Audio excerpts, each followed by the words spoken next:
standing at the plot owned by E.G. Ross, Senator E.G. Ross of Kansas. And as you can see, most of it is empty, save for the grave of his 4-year-old son, Flint, who died in 1862.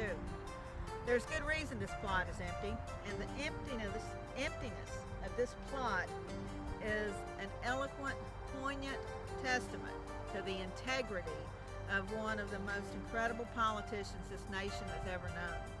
If you've read John F. Kennedy's Profiles in Courage, you've read about E.G. Ross, the U.S. Senator from Kansas whose one vote kept President Andrew Johnson in office.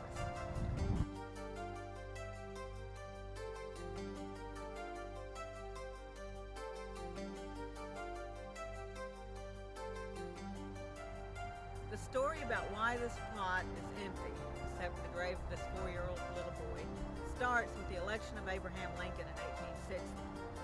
Lincoln has come down as our most beloved and most popular president. It was not so when he was elected. You've often heard people joke, if so-and-so's elected and I'm going to leave the country. Lincoln was elected and half the country left. He began to get death threats almost as soon as he was elected, and some of those were pretty obvious. Like one was a portrait that arrived at the home in Springfield, and Mary Lincoln excitedly tears into this big painting, and it's Lincoln being hanged with chains around his feet, and it said Merry Christmas from South Carolina. So these threats were very serious, and his handlers took it very seriously.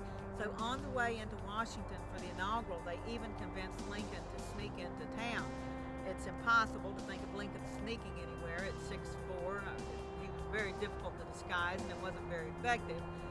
But it does highlight how concerned they were for his personal safety. There was no Secret Service at the time.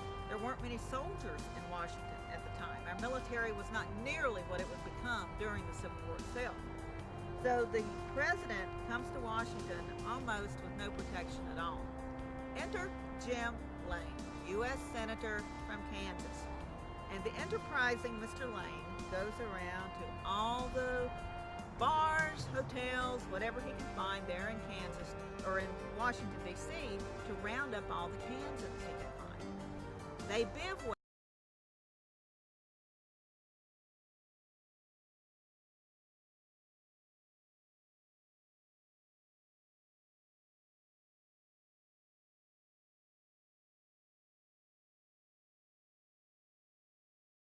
President Lincoln was forever in debt to Jim Lane.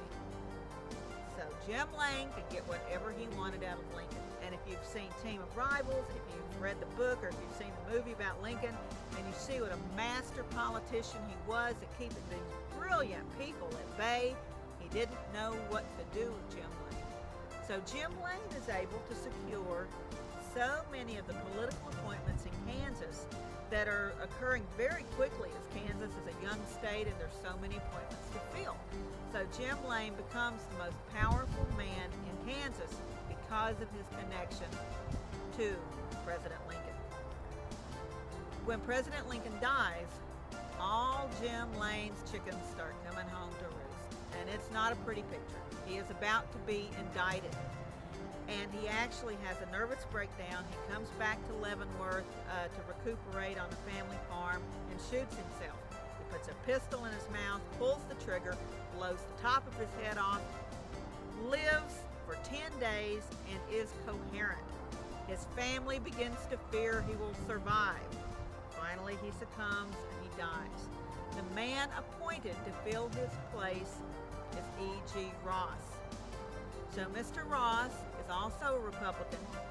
The radical Republicans at the time are in control. They want President Johnson out of the way so that they can implement the radical Reconstruction on the South.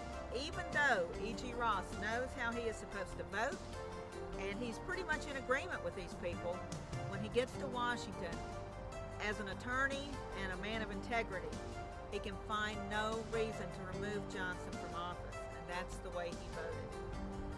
We cannot imagine the reaction of Kansans.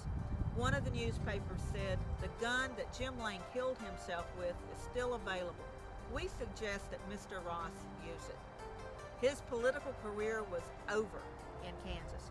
And he went into that vote knowing the consequences. He was not surprised by what happened. He knew what he might be sacrificing, and he was willing to do it. And this empty plot, where he intended to be buried beside his son, is such a poignant testimony to his integrity and the fact that he was willing to give up his home to vote his conscience. He was never welcome in Kansas again. Later on, as administrations changed, he went on to become the territorial governor of New Mexico and still has family in Santa Fe.